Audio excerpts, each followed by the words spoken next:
Olá, a paz do Senhor. Aqui quem fala é Presbítero David, de Maceió, Alagoas. Estou comentando a lição de jovens que tem como tema Plano Perfeito. A nossa quinta lição, ela traz o seguinte título: O Filho que Redime. O texto principal diz: No dia seguinte, João viu a Jesus que vinha para ele e disse: Eis o Cordeiro de Deus que tira o pecado do mundo. João capítulo 1 e o versículo 29. Nós temos três objetivos. Primeiro, apresentar a tipologia do Cordeiro Pascual. Segundo, mostrar que Jesus Cristo é o Cordeiro de Deus que tira o pecado do mundo, valorizando a obra de Cristo como o único meio de reconciliação com Deus. E o terceiro é saber que a redenção e a reconciliação ocorre por meio da obra salvífica de Cristo. Fazendo uma rápida introdução sobre essa lição maravilhosa, este capítulo convida-nos a contemplar o sacrifício perfeito de Jesus, o Cordeiro sem mácula, quem se entregou por nós. O seu sangue não apenas nos protege do juízo, como também nos liberta do poder do pecado. Resgata-nos da escravidão espiritual e reconcilia-nos com Deus. A cruz não é um ornamento da fé, mas um marco definitivo da nossa redenção. Compreender essa verdade é mais do que um exercício teológico, é um chamado a viver diretamente como redimidos em gratidão e santidade sobre a marca eterna do sangue do Cordeiro. O primeiro tópico dessa lição tem como tema o Cordeiro da Páscoa, um símbolo da salvação. O primeiro subtópico fala o contexto do Cordeiro da Páscoa. O livro de Êxodo abre um dos capítulos mais dramáticos da história bíblica. O povo de Israel, descendente de Abraão, vive há séculos como escravo no Egito. Êxodo, capítulo de número 1, versículo 12 e 13. O peso das correntes não se limita ao trabalho forçado, mas a um jugo sobre a alma, uma vida sem liberdade e sem esperança. Essa condição não é apenas histórica, ela simbolizava a realidade espiritual de toda a humanidade sem Deus, cativa do pecado, impotente para libertar-se de si mesmo. O apóstolo Paulo descreve esse estado com clareza. Por meio de um homem só entrou o pecado no mundo, e pelo pecado a morte. Assim também a morte passou a todos os homens, porque todos pecaram. Romanos capítulo 5, versículo 12. Assim como os israelitas eram escravizados no Egito, nós também estávamos presos pelo pecado. Mas foi esse cenário que Deus apresentou uma saída, o Cordeiro da Páscoa. O segundo subtópico tem como tema a instituição da Páscoa. Depois de 400 anos de escravidão no Egito, Deus começou a livrar o povo de Israel. Ele escolheu Moisés para liderar essa missão, mas a saída não seria tão fácil, pois Faraó não queria deixar os israelitas partirem.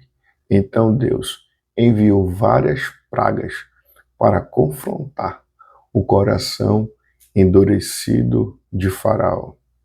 Enquanto isso, os israelitas ainda morava no Egito. E para eles não serem atingidos pelas pragas, eles precisavam obedecer à direção de Deus. A última praga seria a mais difícil, a morte de todos os filhos primogênitos, inclusive o de Faraó. Para proteger os israelitas e estabelecer um memorial por um grande livramento, Deus instituiu a Páscoa. Êxodo capítulo 12. Ele deu orientações bem específicas. Cada família deveria escolher um cordeiro de um ano, sem defeito, matar o animal e, ao entardecer, passar o sangue dele sobre os umbrais das portas. Esse livramento marcou a história de Israel. O povo saiu do Egito e celebrou, naquele dia, a primeira Páscoa. O cordeiro sem defeito, cujo sangue foi colocado nos umbrais e na viga da porta, trouxe a vida e proteção. Essa é a Páscoa, um lembrete de que o sangue do cordeiro trouxe libertação. O terceiro subtópico fala a tipologia do cordeiro pascual. Hoje, esse cordeiro é uma tipologia profética de Cristo Jesus. Aqui temos duas imagens vividas e simbólicas que remontam ao sacrifício de Jesus, o cordeiro pascual, como um sacrifício substitutivo no lugar dos primogênitos. Êxodo capítulo de número 12 e o versículo 27, que simboliza o nosso Senhor como aquele que foi sacrificado por nós. 1 Coríntios, capítulo 5 e o versículo 27. E o sangue nos umbrais da porta, que salvou as famílias israelitas. Êxodo, capítulo 12, do versículo 7 ao 23. Simboliza o sangue de Cristo derramado na cruz do Calvário por nós, para nos livrar do pecado. Hebreus, capítulo 9, versículo 22. Assim, esse acontecimento no Antigo Testamento aponta de maneira gloriosa para que o Senhor Jesus Cristo o faria de uma vez por todas. A sua obra vicária é o cumprimento único e suficiente de tudo o que começou em Êxodo, capítulo de número 12. Fazendo uma conclusão desse tópico, o livro de Êxodo mostra que os israelitas estavam oprimidos como escravos no Egito. Era um tempo de sofrimento, dor, humilhação. Eles viviam sem liberdade, forçados a trabalhar duro, sem esperança de mudança. Essa situação de escravidão representa algo muito profundo, a condição do ser humano sem Deus, preso pelo pecado. Mas foi esse cenário que Deus apresentou uma saída, o Cordeiro da Páscoa, sem manchas, que é a tipologia de Jesus Cristo. O segundo tópico dessa lição tem como tema Jesus, o Cordeiro de Deus, que tira o pecado do mundo. O primeiro subtópico fala o Cordeiro de Deus. A proclamação de João Batista à margens do Jordão em uma das declarações mais ricas e densas do Novo Testamento. Eis o Cordeiro de Deus, que tira o pecado do mundo. João capítulo 1, versículo 29. Além do Evangelho, a expressão também aparece em Apocalipse, do Cordeiro que foi morto desde a fundação do mundo. Apocalipse, capítulo de número 13 e o versículo de número 8. Em poucas palavras, o profeta, no Evangelho de João, reúne séculos de revelação divina, do Cordeiro Pascual no Egito, passando pelo Cordeiro dos sacrifícios levíticos, até a figura do servo sofredor em Isaías 53. Ao chamá-lo de Cordeiro, João não apenas descrevia a sua mansidão e pureza, como também anunciava o seu destino, ser imolado para reconciliar o homem com Deus. No Antigo Testamento, mas especificamente no sistema levítico, o cordeiro carregava simbolicamente o pecado do ofertante. Agora, Jesus carregaria sobre si o pecado do mundo inteiro. A diferença é que, enquanto o sacrifício no Antigo Testamento precisava ser repetido ano após ano, o sacrifício de Cristo seria único, irrepetível e plenamente suficiente. O segundo subtópico fala aniquilar o pecado. Na carta aos Hebreus, capítulo 9, versículo 26, lemos: de outra maneira, necessário lhe fora padecer muitas vezes desde a fundação do mundo, mas agora, na consumação dos séculos, mais uma vez se manifestou para aniquilar o pecado pelo sacrifício de si mesmo. Esse versículo invoca uma verdade afirmada em toda a carta aos Hebreus, bem como a expressão usada por João Batista: eis o Cordeiro de Deus que tira o pecado do mundo. João capítulo 1, versículo 29. Havia apenas um propósito no ministério de Jesus: aniquilar o pecado. Aniquilar o pecado é ir além de perdoar atos isolados, é destronar o poder que o pecado exerce sobre o coração humano. Romanos capítulo 6. Desde o Éden, a humanidade tem vivido sobre a culpa e a vergonha, incapaz de livrar-se desse fardo por meios próprios. Mas na cruz, Jesus enfrentou não apenas a penalidade do pecado, mas também o seu domínio. Ele desarmou as forças espirituais do mal, removeu a acusação e abriu um caminho para o homem viver livre da escravidão espiritual. Romanos capítulo 6, versículo 6 até 8. O que antes era uma sentença inevitável foi agora transformado em oportunidade de reconciliação e vida nova.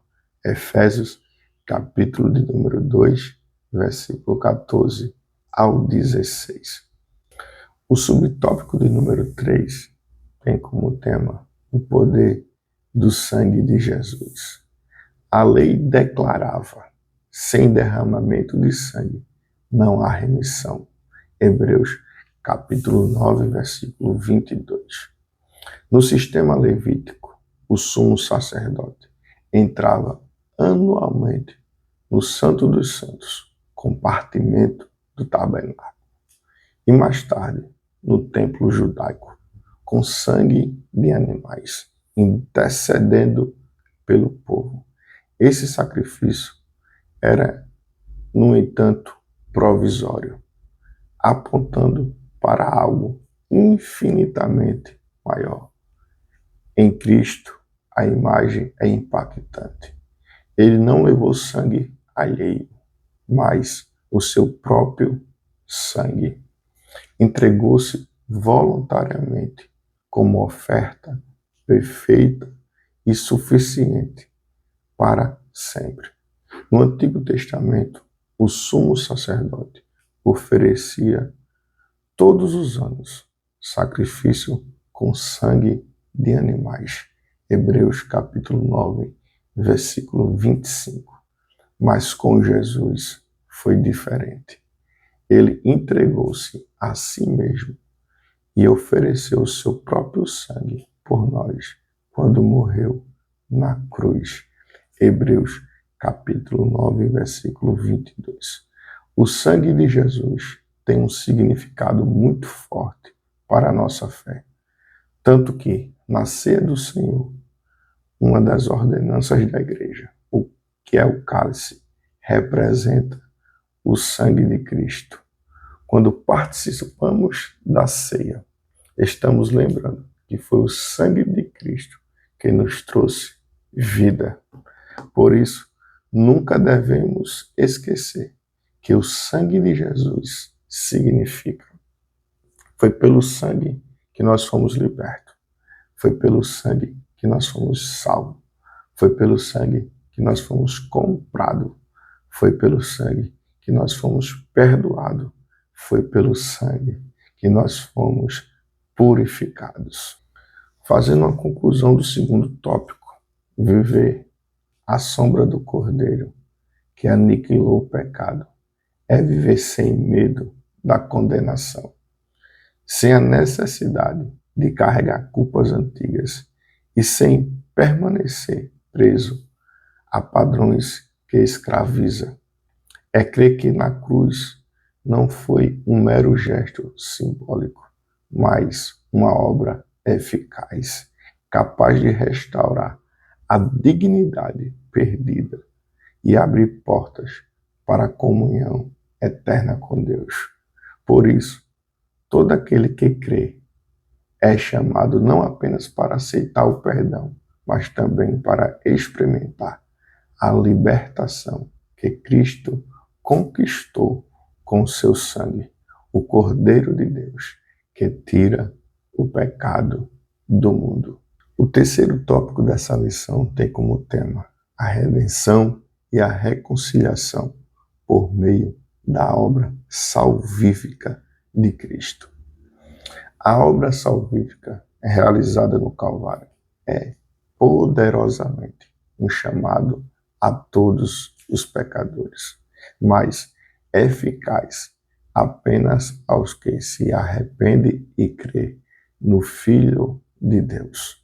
Essa eficiência da obra salvífica no Calvário é a confirmação nas Escrituras quando compreendemos duas palavras cruciais: o fato que é a salvação, redenção e reconciliação. O primeiro subtópico fala a redenção. Entre as palavras mais ricas da Escritura, redenção ocupa um lugar especial. No mundo antigo, redimir significava pagar um preço para libertar um escravo ou resgatar alguém da prisão. Na linguagem da fé, é o ato de Deus, por meio de Cristo, pagar com seu próprio sangue o preço da nossa libertação. O apóstolo Pedro escreve: sabendo que não foi com coisas corruptíveis, como prata ou ouro, que fostes resgatado, mas com o precioso sangue de Cristo, como um cordeiro imaculado e incontaminável. 1 Pedro, capítulo de número 1, verso 18 e 19. Assim, a cruz não é apenas um símbolo de perdão, mas também um ato definitivo de resgate e de redenção. O segundo subtópico fala a reconciliação. Se a redenção é que nos liberta, a reconciliação é que nos aproxima de Deus. O pecado não apenas nos escravizou, como também nos afastou do Criador, rompendo a comunhão que existia no princípio. Essa distância foi superada em Cristo. Deus, que estava em Cristo, reconciliando consigo o mundo. 2 Coríntios, capítulo 5, e versículo 19. A reconciliação é justamente isso, a volta da comunhão entre Deus e o ser humano. Essa verdade é uma das bases da salvação. Por isso, por meio de Cristo, podemos nos aproximar de Deus com confiança. Como diz a Bíblia, chegamos, pois, com confiança ao trono da graça, para que possamos alcançar misericórdia e achar graça, a firmes de ser ajudados em tempo oportuno. Hebreus capítulo 4 e o versículo 16. O terceiro subtópico fala: vivendo como redimidos e reconciliados. Por meio da obra da salvação realizada por Jesus na cruz, fomos redimidos e reconciliados com Deus. A redenção nos libertou do domínio do pecado e do diabo. Éramos escravos, mas agora somos livres. Colossenses capítulo 1, versículo 13 ao 14. A reconciliação restaurou nossa comunhão com o Pai. Antes distante, agora estamos perto. Efésios capítulo 2, versículo 3. Essas duas verdades caminham juntas. Fomos comprados por um alto preço e recebidos novamente como filhos. Em Cristo temos acesso direto ao trono de Deus, sem medo, sem culpa ou condenação. Hebreus capítulo 4 e versículo 16. A cruz de Cristo abriu um caminho para uma vida nova, longe da escravidão do pecado e perto do coração de Deus. Fazendo uma conclusão dessa lição maravilhosa, entendemos que o coração humano compreende profundamente o valor de um sacrifício quando este garante a vida de outros. Essa percepção encontra um seu sentido mais profundo na revelação bíblica. Assim como o Cordeiro Pascual foi um sinal de livramento para Israel no Egito, Jesus, o Cordeiro de Deus, tornou-se um sinal eterno para a salvação de toda a humanidade.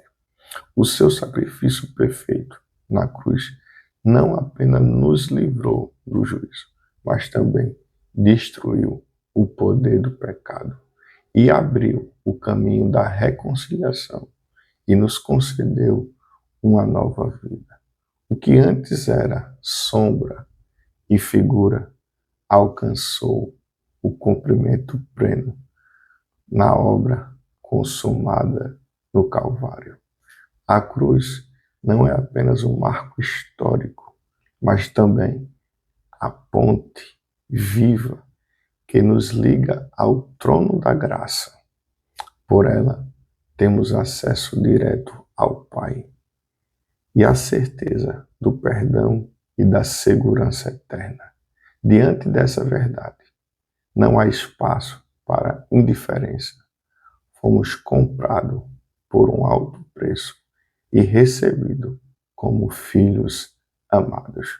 Que Deus abençoe a todos nessa ótima lição e encontro vocês na próxima aula.